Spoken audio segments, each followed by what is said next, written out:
right, so hello everyone. Welcome to the USCSO Spring Conference 2023 edition. My name is Ashani Chetri and I'm the president of the US-China Strategic Studies Organization. Welcome to our event. The first thing I would like to say is good evening, everyone. My name is Ashani Chetri, like I just said, and on behalf of all of us here at USCSO, I would like to excitedly welcome all of you to our most anticipated event of the year. This is our second annual Spring Conference, and so this conference is just a glimpse into the capabilities our members possess to organize and execute a successful event. We were founded back at the start of 2020, just before the pandemic, and grew from a presence solely on Zoom to now a room filled with curious students, distinguished professionals, and in general, US-China watchers. At last year's conference, we delved into the future of the US-China relationship with two of the world's leading experts in US-China relations, who also happen to be GW professors, David Shambaugh and Robert Sutter. This year, we are explaining why China behaves the way it does politically by discussing its notable leader, Xi Jinping. We hope to expand current conversations on elite Chinese leadership with questions like, what is the underlying guiding philosophy and strategy of Xi Jinping heading into his third term? And has the Chinese Communist Party under Xi Jinping grown more ideological? To help us in understanding domestic Chinese politics, our first moderator of the night will be Dylan Shepard. Dylan is a director of research in the USCSO and a sophomore studying international affairs and economics. Later on in the night, Kyle Lim will moderate the Young Professionals panel for our in-person attendees. Kyle is the director of newsletter in USCSO and a junior studying international affairs and history. Both have done incredible work in preparing for tonight's conversations, and they are looking forward to leading their respective segments. A couple of housekeeping rules before we officially begin. For audience members here in the City View room, please refrain from frequently moving inside or outside of the room during the moderated speaker discussion and panel segments. During Q&As periods, your in-person audience members may raise their hands and a microphone will be handed to them once they've been called on. Live stream attendees for the moderated speaker discussion may submit their questions via the chat on Zoom, and a USCSO member here will read them aloud. Please note that we will only be recording the first segment, Xi Jinping, where he came from, where he's going, which will be published and widely available on our YouTube channel. Without further ado, please give a round of applause for our first moderator of the night, Dylan Shepard, and his introduction of our guest speaker, Dr. John Turigian. Well, good evening, everyone. It's lovely to see so many familiar faces, but it's even more encouraging to see so many new people that perhaps haven't been to a USCSO event before. So we do hope that you enjoy our programming tonight. And if you do so, to check out our future upcoming speaker and discussion events later on in the year. Before I give way to our esteemed guest tonight, Dr. Joseph Turigian, to discuss our main topic about Xi Jinping's underlying philosophy and ideology, I'd like to speak a little bit more about his professional background and research experience. Dr. Turigian is a Global Fellow at the Wilson Center in their History and Public Policy program, where he conducts research on grand strategy, authoritarian elite competition, and as well as the Cold War. Before at the Wilson Center, he was their China Fellow working at the Asia program, and also at the Kissinger Institute of the United States and China. Outside of his work at the Wilson Center, he is an assistant professor at the School of International Service at American University. I know some GW students may be feeling a little bit uneasy having someone from our rival school speaking, but I assure you, actually, Dr. Turigian does have some roots here at GW. It wasn't so long ago that he was a pre-doctoral fellow at the Institute for Security and Conflict Studies here at GW. And actually, for his book, which was recently published, which is, here you go, Prestige, Manipulation, and Coercion, Elite Power Struggles in the Soviet Union and China After Stalin and Mao, he actually referenced our GW Asia Library and the National Security Archive. So I think, rest assured, he's safe to be the den of GW. But something I think that you can see in the title of this book is that Dr. Turigian is not like most Chinese specialists. You can see in his work, he really focused on elite competition, looking at how structures and Leninist regimes impact the way that Chinese elite politics unfolds. And I think personally, it reminds me sort of a different, older generation of scholarship on Chinese studies, more towards the Cold War era. I also highly encourage you all to purchase Dr. Turgian's book, which is now available via Yale University Press, which you can purchase online. And if for some reason post-Mao and post-Stalin elite competition doesn't strike your interest, he is currently working on a book manuscript that's going to be published with Stanford University Publishing that's about a biography of Xi Jinping's father, Xi Zhongxun, which I suppose is a great way of leading into our discussion tonight about Xi Jinping, where he came from and where he's going. And so without further ado, please give a round of applause to our esteemed guest, Dr. Joseph Turgian. Great. Well, first of all, thank you for that wonderfully generous introduction. It is coming home. I did a pre-doctoral fellowship literally in this building, and I just finished teaching my qualitative methods seminar to the PhD students at the School of International Service that ended at 5:20, and I had a special guest star also from GW, Malcolm Byrne from the National Security Archive, to talk about the wonderful work that they do to make evidence accessible for people who study all corners of the world. But as you were saying, I did a lot of research right here in your Asia library. I know that Professor David Shambaugh has gone to terrific lengths to get a lot of material that you literally can't get anywhere else. So thank God for the Interlibrary Consortium, because they take advantage of that quite a bit, even though it means that I'm not coming down here physically to GW campus.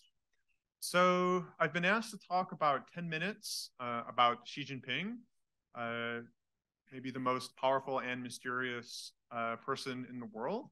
So I will do my best with that, but I look forward to the questions that Dylan has, as well as questions from all of you.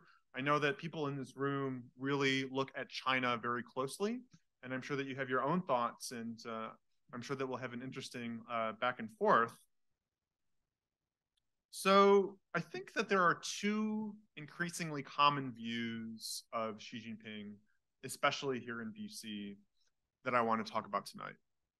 The first view is that Xi Jinping has ended reform and opening, that he only cares about security, that we now have, unlike in the past, an ideological China, a Marxist China, and a China no longer interested in economic development. Kevin Rudd, the former Prime Minister of Australia and now the Australian ambassador to the United States, wrote recently that during the 20th National Party Congress, Chinese leader Xi Jinping brought the Deng Xiaoping era of Chinese politics to a definitive close. It gave Xi an unprecedented third term as leader and removed pro-market officials from the CCP's leadership. After nearly 44 years, history will record that it was this Congress that administered the last rites to Deng's reformist era. And over the last 2 weeks, there have been two articles, one in the Wall Street Journal and another in the New York Times, also stating emphatically that the Deng Xiaoping reform and opening era has come to a close. So that's one view of a new ideological China. The second view has to do with the nature of elite politics.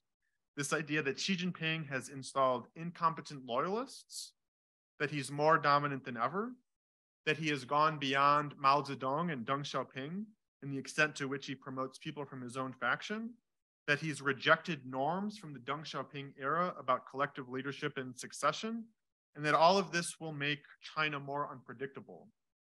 One writer at the Atlantic Monthly wrote, "The actual results of Xi Jinping's policies suggest that he is weakening, not strengthening China as a competitor of the United States. The longer Xi remains at China's helm, the less competitive the country may become." So both of these two views, I think, are beneficial if you are hoping for a weakened China. And I think that people who identify a shift under Xi Jinping are onto something. He cares deeply about ideology, and he's always been worried about the political implications of market principles. And he sees increasing security concerns as the relationship with the United States deteriorates.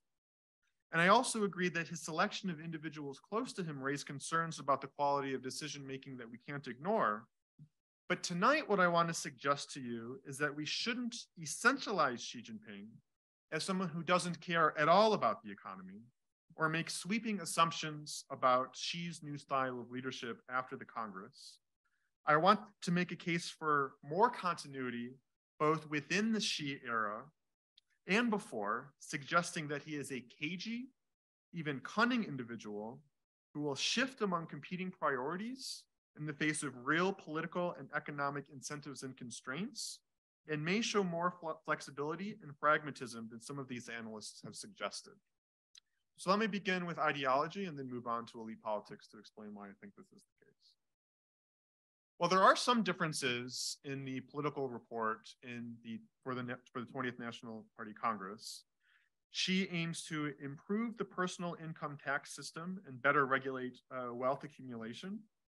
He also, perhaps dramatically, says that the only way for the Chinese Communist Party to survive is through self-revolution, that to escape the dynastic cycle that faced China during the imperial era, the party needed to draw upon revolutionary traditions to maintain that elan and ensure that the regime does not separate itself from the people.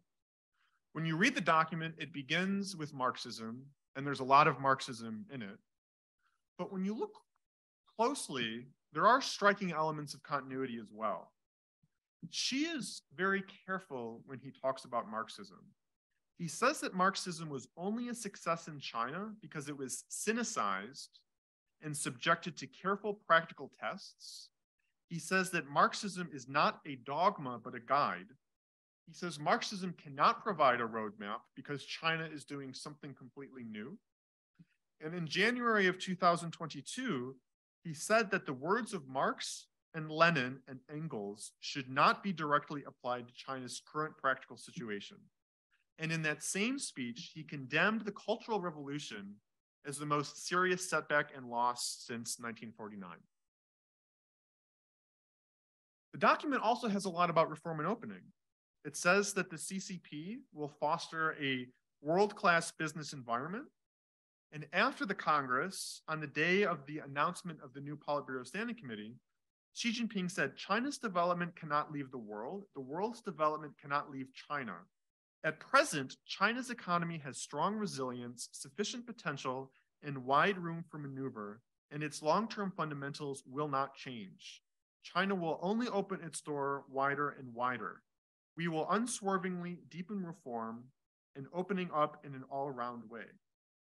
What's interesting is when he talks about common prosperity, which has often been identified as this term that indicates that Xi Jinping is pursuing Marxist transformational goals, he contextualizes this idea whenever he refers to it. In December of 2021, Xi Jinping talked about common prosperity in sort of Goldilocks terms, saying that China doesn't want to be a Western country, but it also doesn't want to be a Latin American country, wants to avoid the populism of the Mao era, but also the income disparity extremes of reform and opening.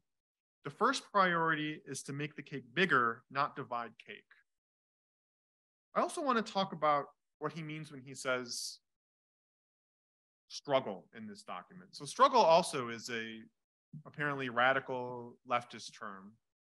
Struggle has meant different things at different times in the Chinese political context and has often been misunderstood. So if you look at my book, you'll see that in the first 2 years after the purge of the Gang of Four, the so-called key link, meaning the primary goal that the entire party was supposed to pursue, was class struggle. But as soon as the Gang of Four were smashed, Hua Guofeng stated explicitly that the manifestation of class struggle was to destroy all the remnants and supporters of the Gang of Four. And that was misunderstood to believe that he was more dogmatist than he really was. When Xi Jinping talks about struggle, I think what he's talking about is putting the lightning of revolution in a bottle, but to keep it in there, and to draw upon revolutionary traditions in a way that rededicates the party to faith in the past, to using stories about party history to motivate people. But it doesn't mean the kind of struggle that happened during the Cultural Revolution. And one of the reasons I believe that is, if you want to talk about people who suffered during the Cultural Revolution, there are a few people who suffered more than the Xi family. Xi Jinping's half-sister was persecuted to death. His father was kidnapped from Red Guards while he was already exiled to a factory in Hunan province, dragged to a university where he was incarcerated in a dormitory by university students, subjected to dozens of struggle sessions, and then put into solitary confinement for about 7 years. So many years had gone by that he couldn't distinguish between his two sons because he hadn't seen them for so long. One of his half-sisters was persecuted to death. And Xi Jinping in the 1980s talked about the reason he wanted to become a member of the Chinese Communist Party was to prevent a cultural revolution from never happening again. So whether or not what he's doing has elements of the Cultural Revolution, the way that he talks about it, and we can talk about why that is the case more, is very different. And he contextualizes it based on his past. So why do I think we see this continuity in Xi Jinping? Well, first is there is some continuity. Xi's actions in the economy in particular show this. There hasn't actually been a big change in the ratio of public to private enterprise until 2021. As David Dollar recently wrote for this China Leadership Monitor, sectors of the economy have continued to be liberalized, most notably automobiles and financial services. China received a historically high amount of foreign direct investment in 2021, suggesting that private investors can still find niches in the Chinese economy. So I think that Xi Jinping sees security as something necessary for the economy, but the economy also necessary for security, and that there's a balance between trying to stabilize the regime politically and ideologically, but still continuing to benefit from the outside world, especially economic relations, to buy time and achieve that economic growth, which I think he understands is necessary also for the security side to work as well. I think another reason Xi Jinping is so careful about talking about the past is the Xi family history, in quite dramatic ways, is a story of the lessons of how dangerous debates about party history can be. So his father, Xi Zhongxun, was persecuted then from the leadership in 1962 because he supported publication of a novel that some people in the elite thought was a way of disparaging Mao's own contributions to the revolution.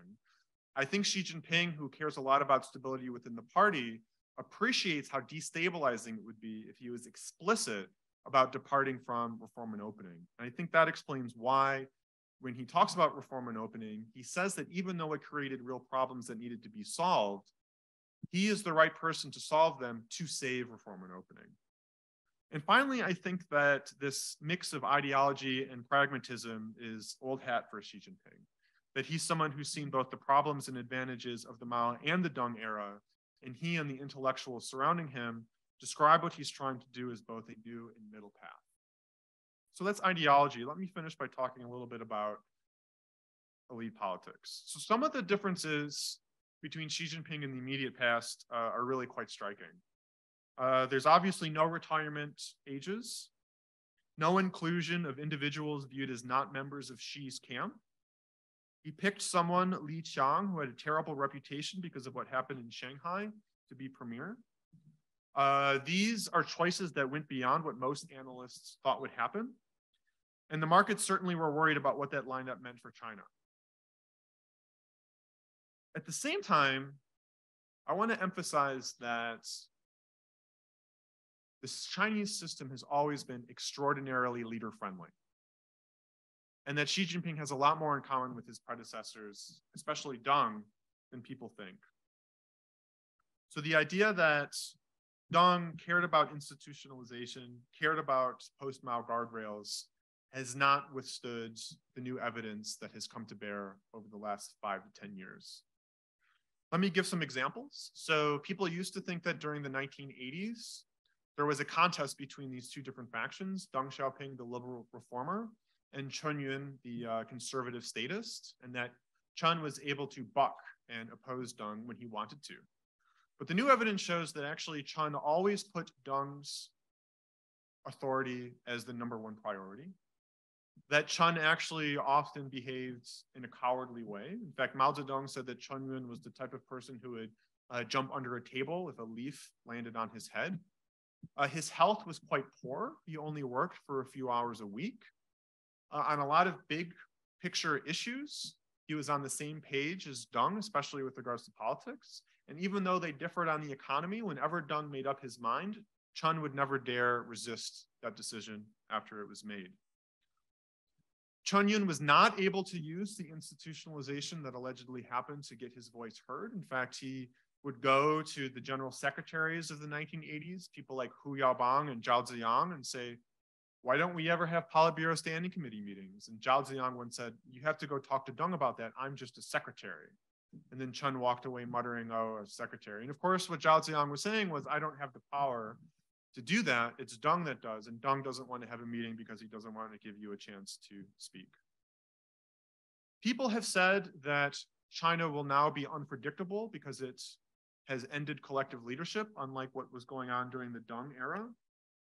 But China was much more unpredictable during the Deng era than I think China has proven to be under Xi Jinping. Why do I say that?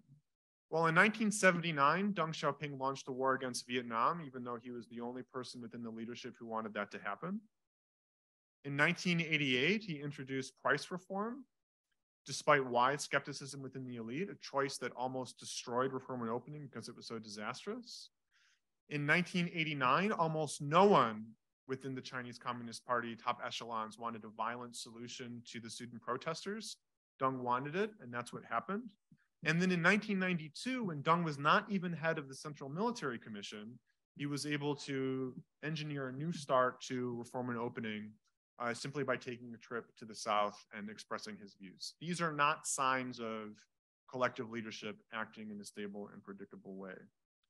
So why was this the case? Well, Deng explicitly thought that the system only worked with a core, with someone who could make final decisions and impose stability on the party because of that individual's absolute authority. Interestingly, he said that one of the reasons Chinese communist systems are better are because they're so decisive. And he talked about the Soviet invasion of Afghanistan as a good example, because all the Soviets needed to do was have a Politburo meeting and they invaded. And of course, that's an interesting anecdote because the Soviet invasion of Afghanistan was so disastrous. But Deng Xiaoping would talk about the United States as inherently inefficient because they had three governments, by which he meant the legislative, judicial, and executive branches. So Deng was somebody who was hoped by many in the elite would be a sort of George Washington figure, that he would create these new institutions, but Deng did not believe that that was the correct way to move forward. He wanted to make the party more efficient. He didn't want to constrain the party, especially the top leader. Why was Deng successful at that? Well, there was a taboo against factions. Nobody would dare to work in concert with each other within the elite. People have asked why these general secretaries I just mentioned to you, who were pro-reform, Hu Yaobang and Zhao Ziyang, didn't work together. Well, the answer was as soon as they started working together, Deng would remove them, because that wasn't how the system worked. There was a sense widely that the party only worked with the core. Deng had extraordinary prestige as one of the leaders of the revolutionary generation. He also had a very specific personal relationship with the top leaders within the military. But Deng was different from Xi Jinping in some ways. He ruled from behind the curtain. He wasn't involved in the day-to-day decision-making like Xi Jinping was. I think in some ways that Xi Jinping, by being both the core in terms of authority and decision-making, might be actually be a reaction to some of the pathologies of the Deng era, which we can talk about. And Xi Jinping, I think, shares many of Deng's strengths in terms of this sense of needing a core and weak institutionalization. So in terms of what's new since the 20th Party Congress, I think that even before that Congress, Xi was already dominant. That the Politburo Standing Committee, even before the 20th Party Congress, was a Xi Jinping faction. Also, I want to emphasize that absolute power has manifested in different ways in China at different times. So Mao Zedong was certainly the absolute leader in the 1950s, but counterintuitively, precisely because he was so powerful, people felt comfortable coming to him and disagreeing with him, because at least on flexible differences and by putting it in the broader terms of what they thought Mao wanted, because they understood that those challenges would not be interpreted as politically problematic. Also, we've seen that absolute dominance manifests in different issue areas. So Mao felt more comfortable talking about some issues as opposed to others. The politics of personality on different issues also was quite mattered a lot. So whether Mao trusted a particular individual and the political skills of that individual, I think were quite significant. And what's interesting is that at precisely the moment that people thought that Xi Jinping's China would be more ideological and double down on the policies that we had seen, we actually saw a course correction. So I think that the full ramifications of the new leadership lineup haven't been fully understood. So again, I want to emphasize that there's a lot to this new idea that Xi Jinping is more ideological. He cares about ideology in the ways that I suggested. He really wants people to believe in the party. He really believes in continuous revolution. We shouldn't discount the importance of how powerful he is as a leader. But the two takeaways I'd like you to leave with first are that in terms of ideology, Xi is a person with multiple centers of gravity, that he will get pushed in different directions by events, doesn't entirely care about one thing, and has some capacity to maneuver among those goals. And with regards to elite politics, there is much more continuity than we think in terms of a very leader-friendly system. And also that we don't know exactly what meetings at Zhongnanhai look like and shouldn't assume that they're fundamentally different from the past. Now, in terms of policy implications, if you subscribe to the view that China is ideological and that there are inherent pathologies to the leadership structure, that's good news in this if you want a weak China. But if you see Xi Jinping as someone who is still capable of course correction, is still someone who can move with the situation, where decision-making isn't entirely pathological, that in a few months, it may look very different from what it looked like a few months ago. Under zero COVID and the real estate market plummeting and poor relations with the rest of the world, we've seen over the last few months China recognizing those problems and trying to do something about them. So I'm not coming here tonight to say good things about Xi Jinping and that we shouldn't worry about China. And that, in fact, if you see these trends that I've just discussed, that there may be more resilience to the system than people in DC have been implying recently in their estimates of where China is going. So I'll stop there.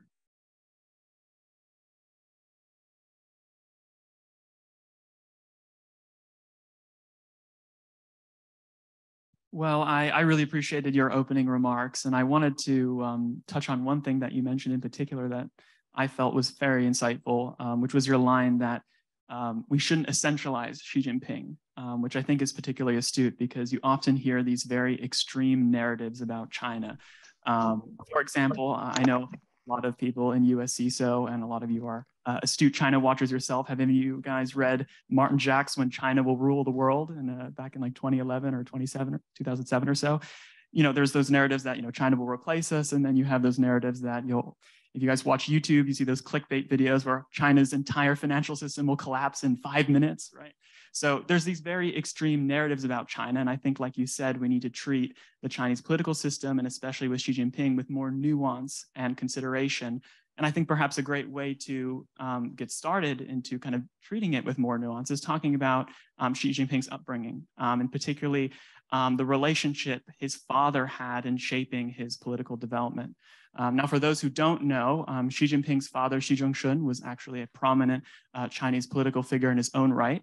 He was a revolutionary leader during the Mao era. He was, well, there were a period of rectifications and purges and reinstitutionalizations into the Chinese Communist Party, but he eventually landed himself in the Deng administration in a prominent role as the party chief of Guangdong, where he became famous for his facilitation of the special economic zones. And obviously now we think of Shenzhen, the Pearl River Delta, a lot of that is associated with Guangdong.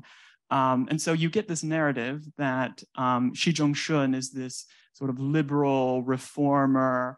And I think when we look today at Xi Jinping, where, you know, as the West, we see this crackdown on the private sector, or we interpret it as such. And, you know, you see these arguments in newspaper periodicals that perhaps Xi Jinping is disgracing the legacy of his father or acting in a way that's very different than a lot of people anticipated. And I was hoping that you would weigh in on, you know, that argument about Xi Zhongxun's influence on Xi Jinping. And if he isn't diverging from Xi Zhongxun, how has Xi Zhongxun influenced the political development of Xi Jinping?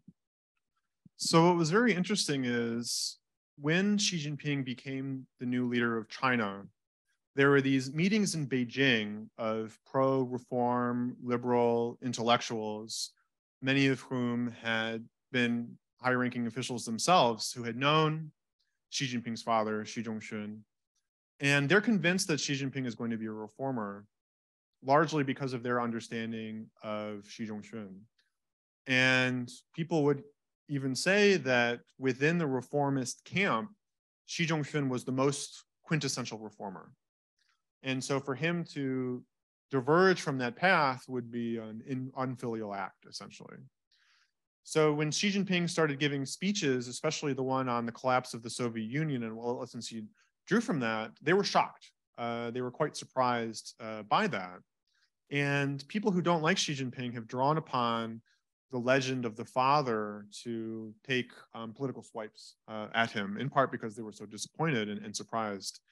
On the other hand, people who like Xi Jinping, especially those who are within the propaganda apparatus, talk about how the reason Xi Jinping is so dedicated to the revolution, to the party, is that he grew up within a family that saw this kind of thing as a family business. Now, there's different ways to think about what the actual conclusions Xi Jinping drew, which is a big question and a complicated question. But let me draw out some initial thoughts for you.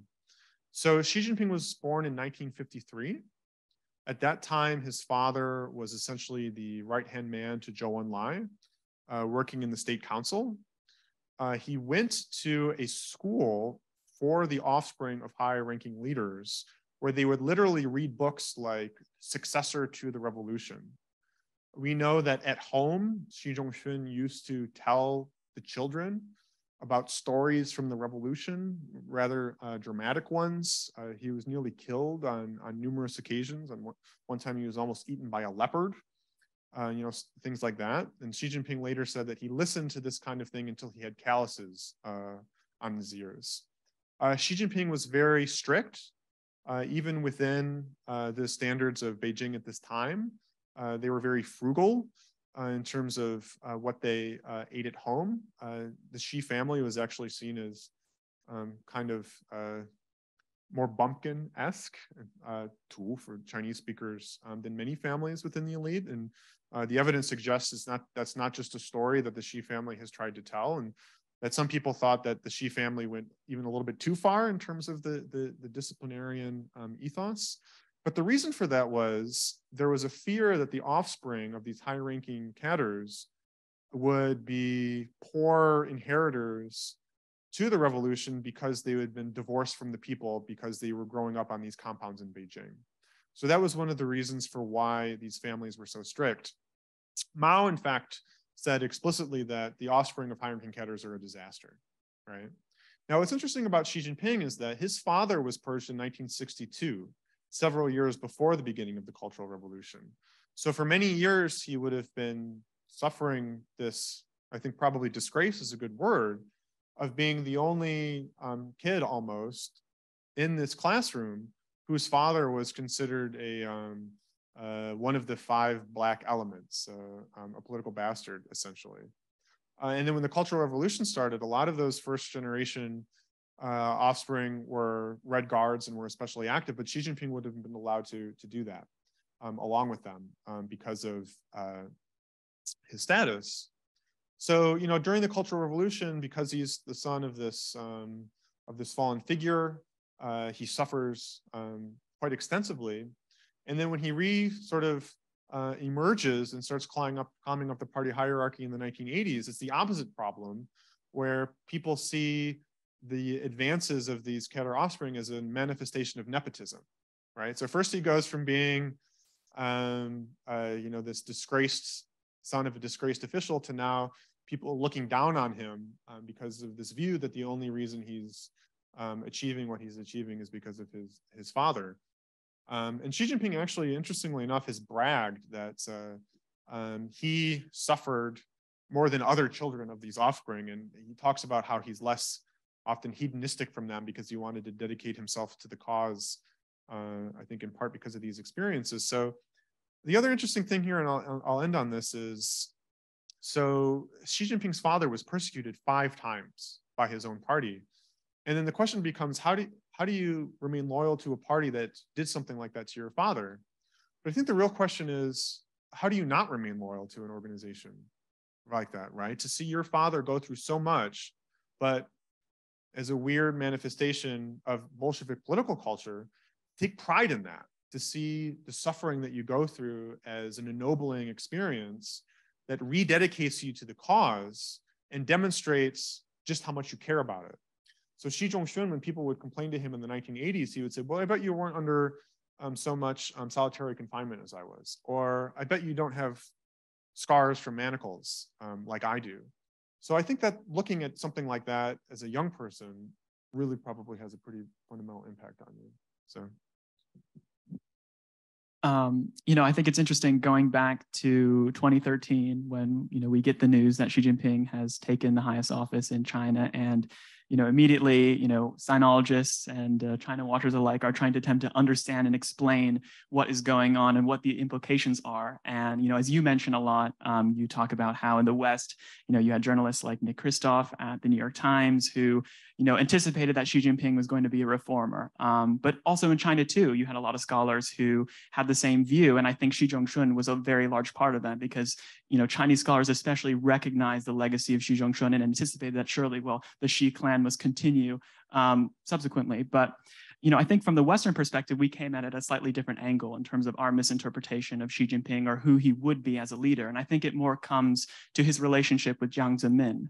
Now, Jiang Zemin, for those unfamiliar, was, largely credited with continuing the series of reforms implemented under Deng Xiaoping. China's entry into the World Trade Organization is an example of such. And, when you look at the 17th National Party Congress, when Xi Jinping was appointed as sort of the heir apparent along with Li Keqiang, there was a lot of information that suggested that Zheng Qinghong, which was Jiang Zemin's chief ally, was very influential in intervening to make that happen. And so I guess the question I would be interested in asking you is, how is it possible that, both domestic, Chinese scholars and also Western scholars can just be so wrong about the nature of China's political system? Because, you think about it like, well, surely Jiang Zemin's picking a protege that would follow in his footsteps. How could Jiang Zemin miscalculate on the nature of his legacy? Or are we misunderstanding what Jiang Zemin was looking for? What do you think about that? Yeah, so that's a really interesting question and one that's hard to answer. I'll begin by recommending everyone in this room read a chapter by a man named Fred Tevis, Teiwes, called The Black Box of Chinese Politics. So Fred Tevis works on Chinese elite politics, obviously, and he has been at the forefront of explaining to the rest of the world what new Chinese sources say about Chinese elite politics. And in this article, what he does is say, well, here's what people thought at the time was going on in Maoist China or Dengist China, and look how wrong almost all of them were, right? Now, what's interesting is, as you were saying, this isn't just a case of Westerners being fundamentally incapable of understanding China, although I think that maybe there are structural reasons for why it's harder, especially for outsiders, to get it. But what's really striking is how often even insiders get things wrong, right? So these people who in 2012 were increasingly surprised at who Xi Jinping turned out to be, they knew a lot about Chinese politics, and they knew a lot about Xi Jinping. In fact, one of the people was a man named Li Rui, who was Mao's former secretary. He was a sort of mentor to Xi Jinping during the 1980s. He was one of the people who believed that Xi Jinping was going to be a particular type of individual, and was, I think, particularly disappointed because he thought that he had that close relationship with him. I also want to mention that, in terms of succession politics, right? Succession politics has always been sort of the dangerous third rail, right, for elite politics. And that's one of the reasons that Mao got rid of so many of his named successors. That's one of the reasons why Deng Xiaoping got rid of so many of his named successors, is because you are never really quite sure what that successor is going to do. So there's a very heightened sensitivity to any sense that the deputy you've picked is misunderstanding what you want or doesn't have the kind of proclivities that you were hoping for, right? So I think one of the reasons maybe Xi Jinping has at least temporarily put a pause on Chinese successions is he looked to the past and saw how poorly the system has been at managing them successfully. Now, sooner or later, there's going to have to be a succession, and we can talk about what kinds of things are probably going through his mind when he thinks about that. But I think that's the best answer I can provide for you. The one last thing I want to say about Jiang Zemin So I recently did a short piece for China File about the legacy of Jiang Zemin. And one of the things I said was, we know so little about the Jiang Zemin era. We have all of these things that come to mind when we talk about Jiang Zemin, that Jiang Zemin was this or Jiang Zemin was that. But we have a lot on the 1980s, actually. Lots of documents have been smuggled out. They get to American university libraries one way or another. Lots of stuff has been published in Hong Kong. Lots of people who were pretty prominent in the 1980s either left China to write memoirs or decided to write memoirs anyways from all corners of the political spectrum. And we're slowly starting to get that kind of thing from China during the Jiang era, but just exactly why Xi Jinping was picked, what his relationship was with the Jiang Zemin, we need to be very cautious about how much we actually think we know about that. And it's funny because you wonder how much China watchers and sinologists have learned from their incorrect characterizations back in 2012, because now you see a new wave of attempting to understand what's going on now. And you see the current rhetoric, when reacting to the common prosperity, the 共同富裕 campaign that Xi Jinping has, really started kind of in late 2020 with the delisting of Ant, but certainly ramped up in 2021, and then we can kind of get more into that later. But with these actions, I think a lot of China watchers, trying to derive the significance out of it, have basically looked to explain it through ideology, right? And saying, well, okay, well, maybe now that Xi Jinping was very pragmatic, very reserved through much of his career. Now that he's at the central leadership, he's revealing his true colors. He's actually a raving leftist. And now he's achieving his dreams of, neo-Maoist ideology, or fulfilling the dreams of, the so-called new left political faction in China. And, I'm wondering, because, no one's really interrogating the question, is Xi Jinping pursuing common prosperity for non-ideological reasons? And so I would be interested in asking you, do you think that common prosperity is derived from a sort of ideology of Xi Jinping, or are there perhaps different reasons why he might be pursuing it? Yeah, that's a really interesting question. So I wrote a kind of long form piece for the Wilson Center that's called Xi Jinping and Ideology. And when I begin that piece, I say that there are dozens of definitions of ideology, right? And very often ideology is used in a way that essentially is meant to disparage someone. So when you say someone is ideological, often what you mean is they can't see the real world because they have these blinders on, or they can't be stopped because they're not motivated by material incentives and constraints. They are the type of person who will stop at nothing to achieve what they want. But other people think of ideology basically as a frame of reference that every individual in the world needs to make sense of the world, because every decision that you come to, inherently there has to be some kind of interpretation of what the evidence says, and that you're going to bring some kind of things to bear. So we need to, when we talk about ideology, we should be explicit about what we mean when we choose which of any of those definitions. But when it comes to Xi Jinping and it comes to ideology, he's actually, I think, been remarkably consistent in what he thought, even from before he came to power. So people who were surprised, I think, maybe might not have been if they looked carefully at these themes that have come up, even I think since the 80s. And one of those themes was that it's really absolutely fundamentally necessary for people to really believe in the Chinese Communist Party, to have an emotional attachment to it. And that if you lose that, you lose everything. Now, why did he have this fixation? Well, I think there's a couple of reasons. One reason was that during the Cultural Revolution, a lot of the people of his generation were fundamentally disillusioned, right? Because you start the Cultural Revolution really charged up and believing in Mao. But by the end of the Cultural Revolution, everybody could see just what a disaster it was. Everybody knew that something had gone fundamentally wrong. So in the 1980s, a lot of people who were like Xi Jinping, a lot of these so-called princelings, they wanted to make up for lost time. They wanted to have fun. They wanted to study overseas. They wanted to make money. The other thing is, in the 1980s, right, you would see people trying to figure out what to believe in when nobody really believed in communism that much anymore. And that, I think, in Xi Jinping's view, was one of the reasons for what happened at Tiananmen Square. And then one of the reasons that people believed or started to recognize that he was more leftist than they thought he was was a speech he gave in 2012. And what he talked about was the collapse of the Soviet Union. And why did he say the Soviet Union collapsed? He said because people didn't believe in the cause anymore. And part of the reason for that was the historical nihilism, the dragging out of Stalin and criticizing Stalin. This is why I think people who think that Xi Jinping criticizes Deng are wrong, because I think that for Xi Jinping, criticizing any of those old leaders is very, very, very dangerous, right? So that was not really getting to common prosperity, but in terms of common prosperity, I really like your insight there, which is that it's probably wrong to think of it as either purely ideological or purely rational, right? But I also want to say that we've seen when he talks about common prosperity, as I mentioned in my remarks, he often contextualizes it to give a lot of wiggle room in terms of what it actually means.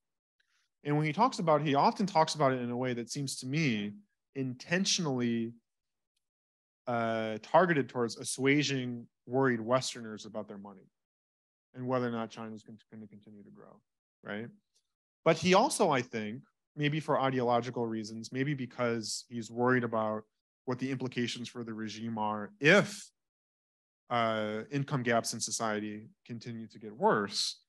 That's something you want to do something about that, right? Like whatever your ideological precepts are, it's probably worthwhile to take into account the danger of how people are going to react if they feel like they're not benefiting from economic growth. So what I think that means is he has multiple goals at once. And what that means is you can maneuver, right? So when he looks at the outside world and he sees people really worried about common prosperity, you can talk about it in a particular way. And when things are going better and you want to pursue a more transformational agenda, then you can push on that at a different time. Or you try to do it in a sort of better, more savvy way. Now, certainly they screwed up big time, right? In terms of the rollout that happened last year and led to all of these conclusions that reform and opening was over. I don't think that Xi Jinping wanted those conclusions to be drawn. And I think that what he's been doing is try to, bring people away from that conclusion. But whether or not it's successful or not is hard, in part because he does care about multiple goals. And one of those goals is ideology. When people read this stuff about Marxism, they think that he is a Marxist in the sense that he is transformational and radical in ways that make them see common prosperity in a particular way.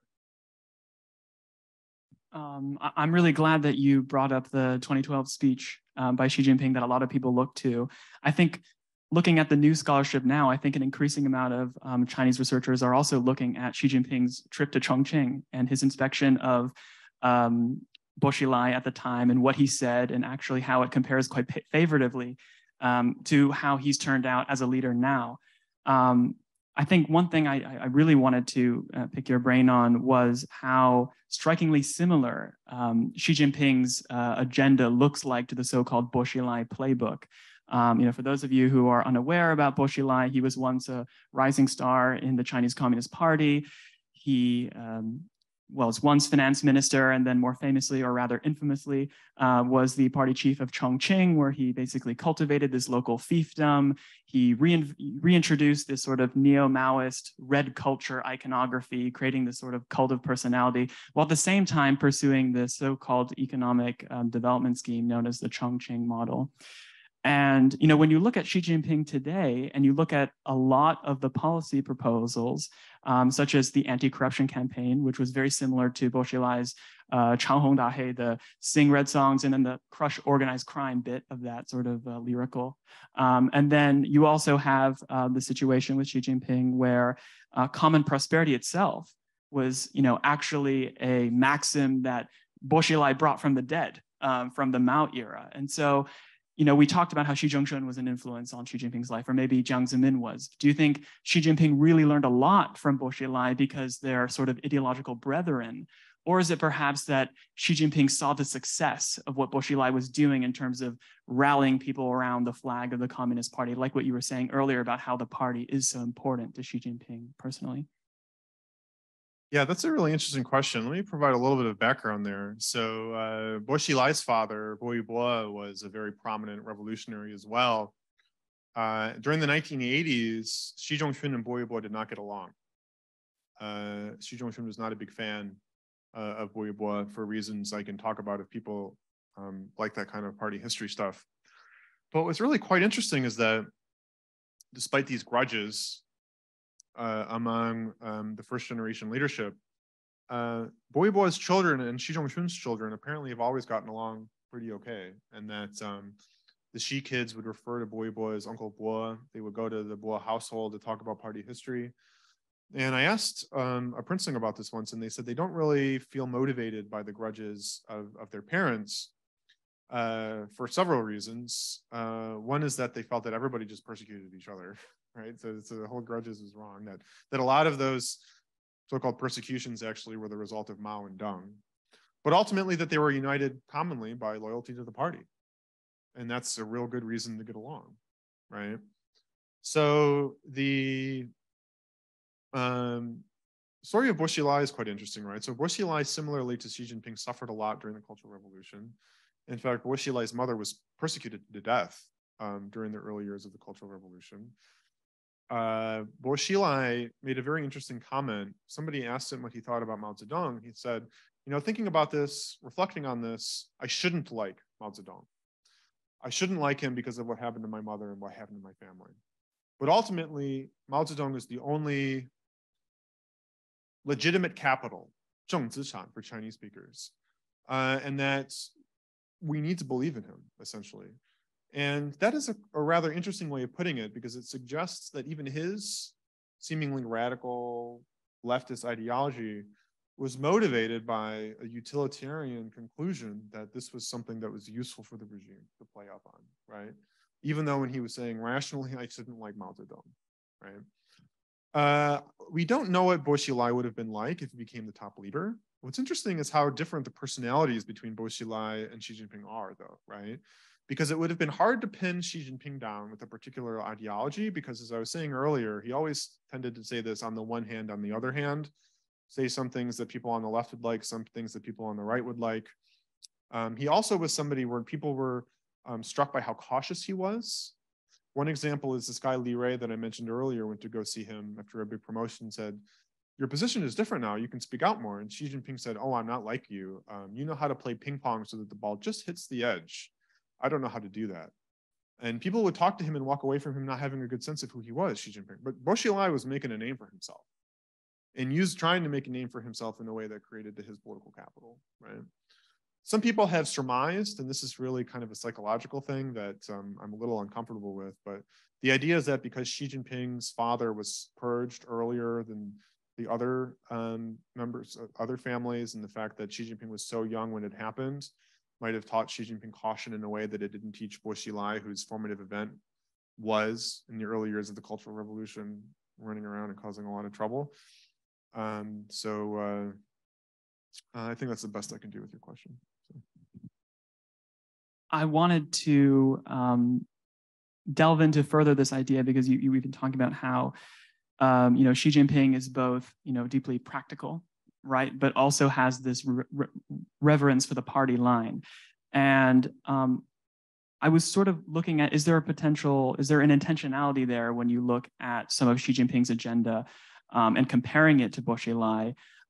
Because like Hu Jintao, I feel like Xi Jinping really understands how in order for the party to maintain its legitimacy, it has to appeal to the working class. It needs to maintain the sort of image of a sort of party of the proletariat, or party of the Nomingong, the agricultural workers.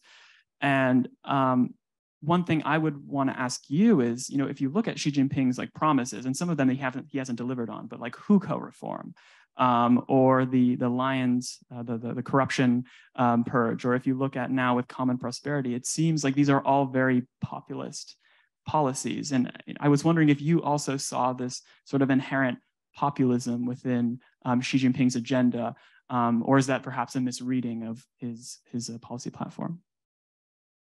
So I think there is definitely a populist element to what he's doing, and we shouldn't discount that. But I think it's something that's tempered by other goals, including economic growth and the other element of populism that you were talking about, this Maoist imagery and that kind of thing. That's a big deal, and he cares about that a lot, and he sees it as fundamental to regime security that people are faithful to the cause. And one of the ways you do that is you talk about party history in a way that makes it seem like one triumph after another. You play up certain things from the Maoist era that speak to people's emotions. But I use this metaphor of a lightning in a bottle. You want it to bubble, but you don't want it to boil over, right? So you want to use that to create a sense of idealism and motivation, but not starting a new cultural revolution. I think, for the last bit of our event, I did want to kind of do more of a forecasting, although notoriously it's difficult to do that in Chinese politics. But, looking at what Xi Jinping has done recently, which I think has put into question the sort of narrative of Xi Jinping, the ultimate leftist or the ultimate ideologue that we've been talking about today, which is the changes that have been happening to common prosperity. And if you look at a lot of the key hallmarks of common prosperity, namely, which was the antitrust levy against Alibaba, there was the data privacy probe into Didi, there was the crackdown on New Oriental, and then so forth. I think most famously, right, the 3 red lines policy against the over-leveraged real estate developers, which really appeased, this groundswell of Chinese netizens that were angry that they, were still paying their mortgages, but they didn't have finished apartments. And it seems that Xi Jinping has, pivoted significantly from this common prosperity narrative. And, you've often talked about how Xi Jinping is this deeply practical figure. Do you think that this is evidence to what you have said earlier in your work about how, Xi Jinping is learning from his mistakes? Or is this, kind of a temporary pivot to stabilize the Chinese economy? Maybe Liu He was whispering in his ear, and that actually common prosperity will return once the Chinese economy has stabilized.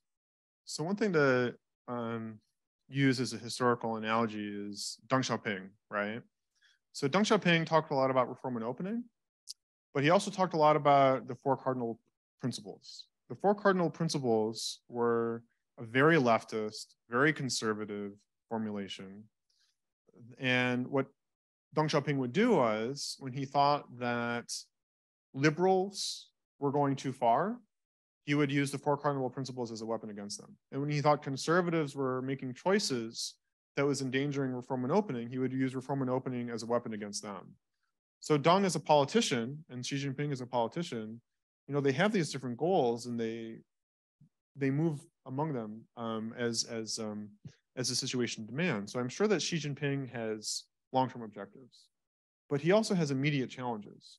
And what was very interesting to me was that in the last few weeks, he gave a couple speeches where he was reflecting publicly on the dialectic of strategic ambitions and tactical choices. And so what that means is, I'm sure he has an idea of the general place that China should get to, but that you need to be able to recognize that it won't be a direct line, and that it will. So in that sense, it's both, right? It's both a strategic thing, it's both a tactical thing. Both are constantly in his mind, but that, within the broader strategic goals, and we can debate those and what they mean and what they mean for American interests. But within that, you can do a lot of different types of things that you can't rely on this idea that him being ideological will immediately give you an answer to, or this idea that there are inherent pathologies to decision-making will give you an answer to. And I think that China's ability to deal with those problems are probably greater than people were thinking just a few months ago, when it looked like China was on the ropes because of zero COVID and poor relations with everyone, and the economy suffering because of the real estate market. So. I'm going to ask one more question, and then we'll open up to Q&A. So please think of questions you'd like to ask Dr. Tarigian, since this is a wonderful opportunity to do so. So picking up on that, to kind of wrap up the discussion that we've been talking about today about, really how useful is ideology in attempting to understand the Chinese Communist Party. I think a lot of us are all interested in potentially working in a career and, looking into Chinese studies, or perhaps looking into Chinese domestic or elite politics ourselves. And so for young people who are trying to understand China better, do you think that, it's a good idea to sort of, try to attempt to categorize Chinese politicians as either rightists or leftists or elitists or princelings? Or is that a danger? And if so, how do you recommend, young people such as ourselves, or me included, to try to study China in the future?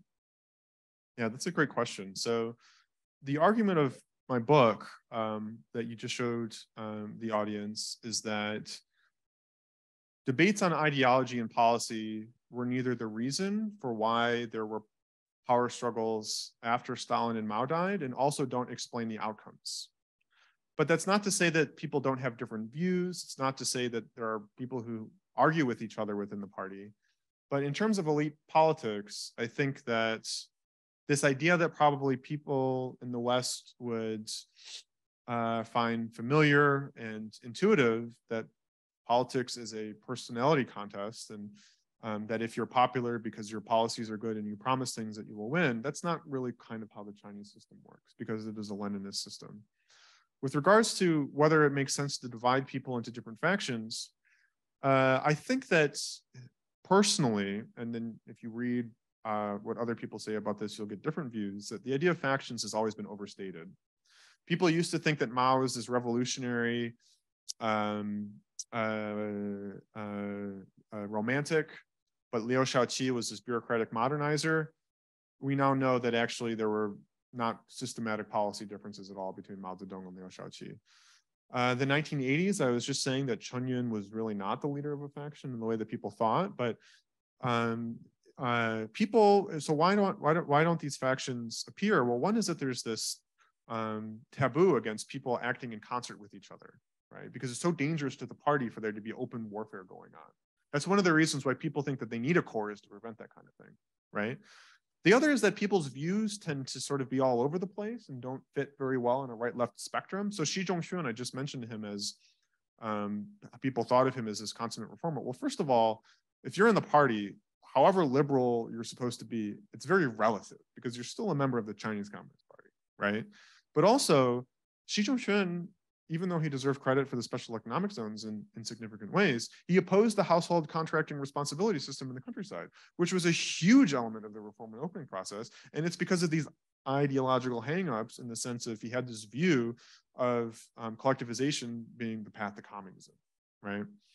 And then also, like, whether you worked with someone doesn't necessarily mean you're in their same faction, partly because I don't know about you, but a lot of people who work with someone don't end up actually liking that person, right? So you can't use these, like, the fact that they worked in a particular institution means that this person's automatically their protege. Personalities matter a lot, whether or not you get along with someone. Also, your views evolve. Like, for example, one person came up in the state planning commissions during the 50s and 60s, and precisely because he worked in them, he became very pro-reform in the 80s because he knew they didn't work, right? So I could go on, but for a lot of reasons, I think that factions can be overstated as a useful tool, even though I would say it's clumpy but not blocky, would be one way of putting it, in terms of the cohesiveness or lack thereof of factions. Well, I've certainly talked enough. Let's open it up to the floor. Does anyone have questions they'd like to pose to Dr. Turikian? Yes. And Emily, could you, do you mind passing the mic?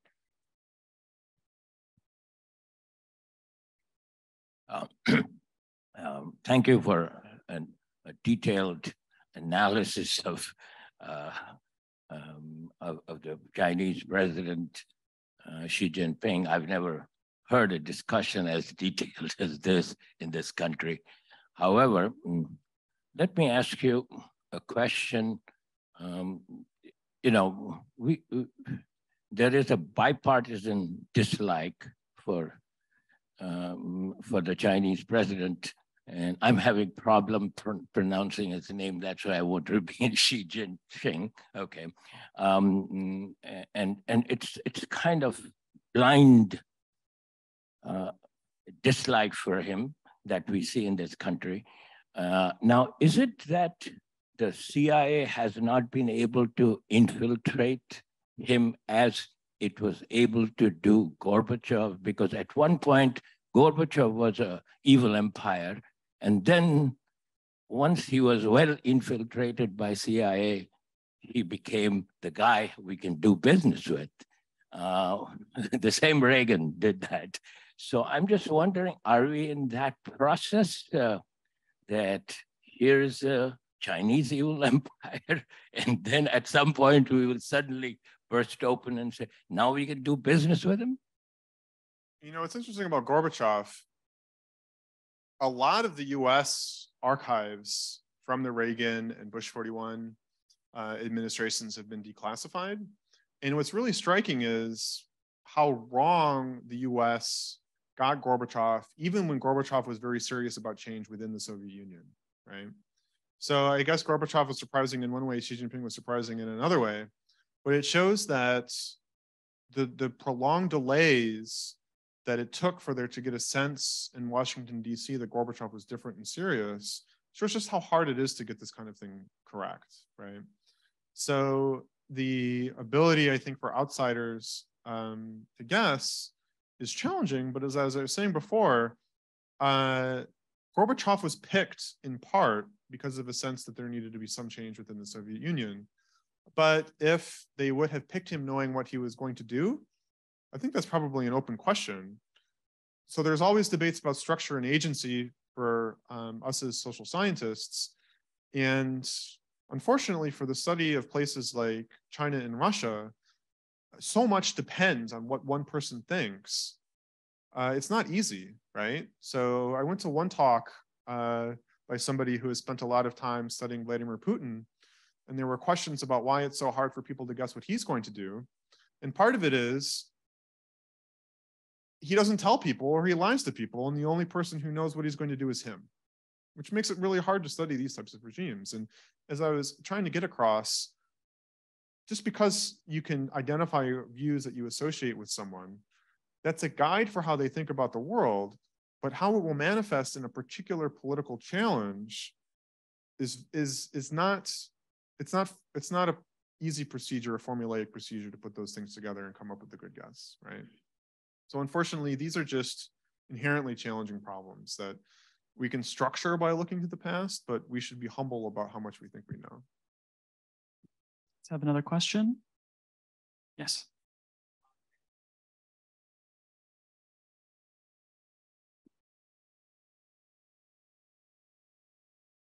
So there's this, thank you, idea that like there's a lot of like backstabbing and really dark power struggles within the Chinese Communist Party, but there's also the idea that doing so would hurt your reputation. You talked about the idea that you can't really have factions because there's a taboo. So how cunning do you really think Chinese elite politics is? Is it really like those, old historical tales where, you would kill anyone who helped you build a country or build your program or something like that? Yeah, that's a really good question and a difficult one to answer because there's so many different things going on at the same time. So I'll draw upon not my own view, but I'll draw upon views of people like Jiang Zemin and Nikita Khrushchev. Jiang Zemin made a very interesting comment when they were momentarily, but seriously debating whether they could create real institutionalization within the party.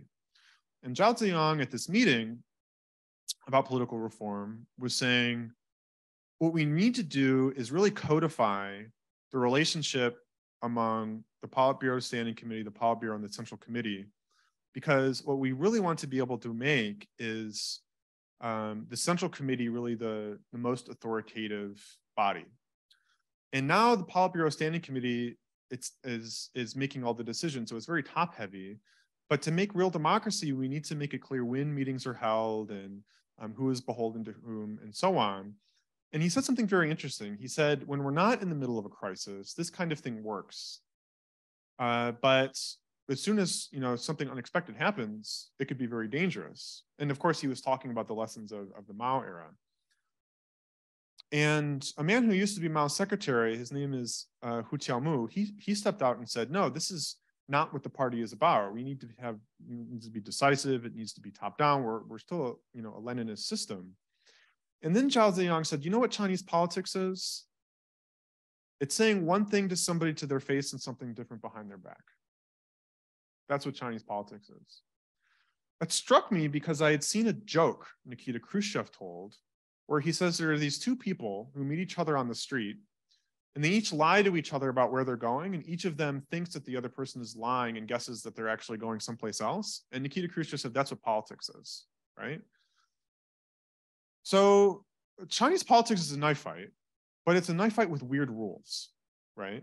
So when I said that there aren't factions, it doesn't mean that there aren't struggles, because there are lots of struggles. And in certain periods, they're quite endemic, right? But when they happen, they're constrained in certain ways. One is, as you said, if you go beyond what's absolutely necessary to win, it looks bad. You don't want to do that. But also when you lose, you don't go to the countryside and start a new revolution. Well, why not? The party is your entire life. The party is you agreeing when they tell you to say that white is black. And that's not me saying that. That's what people in the party actually said. This is why people, when they were shot during the Stalinist purges, would say long live Stalin as they were being executed. I mean, I think for us, this is a very unfamiliar form of politics, but it's a kind of politics that made these people's lives meaningful. Yes, gentlemen. Just wait, the mic is coming your way. Well, thank you very much. It's a very, very interesting presentation. I'm Albert Keidel. I teach a course here on the Chinese economy, a former Treasury official and China desk. It seemed to me there's an underappreciation of some factors about Xi Jinping, and I wondered what you think about them. One is the continuity of many of his policies and attitudes, both domestically and internationally, from the Hu Jintao period. And the other is the way many of the things that he is doing are reactive to what's happening in the international community, particularly since the Trump administrations, but also in going back to the great financial crisis, which was a great souring of China's recognition of how efficient and effective the United States and its economic systems are. So there's an image of Xi Jinping that came through this presentation of this single force that is now so strange and different in its radical left, and yet, from what I understand, there's really a wholly different sweep of what Xi Jinping is presenting and reacting to, and including many things interpreted as anti-market or anti-reform, are often actually regulatory improvements. They're cracking down on corruption that Jack Ma would have in trying to deregulate the financial sector, particularly the fintech sector. So can you balance this for me? I got a very strong feeling here about Xi Jinping as this new force, and yet from what I see in so many dimensions, there's just a great deal of continuity and reaction to conditions that he's facing. So thank you very much. Well, frankly, I'm both pleased and surprised by your remarks. I'm pleased in the sense that I agree with you, and surprised in the sense that the general picture I was trying to get across was more continuity than people thought, including on the economy. So the continuity story here, right? So whether you think Xi Jinping is reflective of continuity or not, there's two ways to go about that. Some people go about it in a way that's intended either to legitimate him or to make him look bad, right? Another way to go about it is to look at specific issue areas and go one by one and see how much continuity is there. And as I was saying in my remarks, including in the economy, perhaps most surprisingly, there's actually a lot of continuity and in some ways more liberalization and more opening to the outside world. It was one of the remarks that I made. And also in terms of reform and opening, as I said before, he is explicit that he is trying to save reform and opening. I mean, he talks about the problems that reform and opening created because he needs to tell a story for why he is in charge. But what is that story? Well, he says the story is that there wasn't someone strong enough in the center to hold things together and get and resolve the problems that everyone wanted to address, meaning including Hu Jintao and Jiang Zemin, right? Meaning he's not rejecting what they wanted. He's just doing a better job of getting what everybody always knew needed to be resolved. And one of the ways to do that is through this model of a core, which is, a way of saying why he deserves to be the core. And in terms of, the international community, what's interesting is when I talk to people who study various aspects of Chinese foreign policy, they see a lot of continuity, especially on the South China Sea, and they see Hu Jintao as actually being more aggressive than is commonly viewed.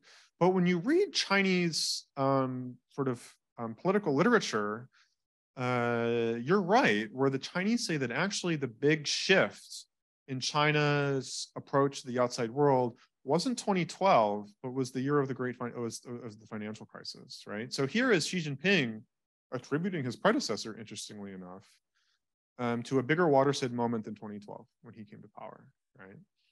So no, I mean, one of the things I wanted to say was both in terms of ideology, but also the fact that the Chinese systems have always been leader friendly. I personally see more continuity than I think a lot of people here in DC do. So I'm sorry that I wasn't clear about that.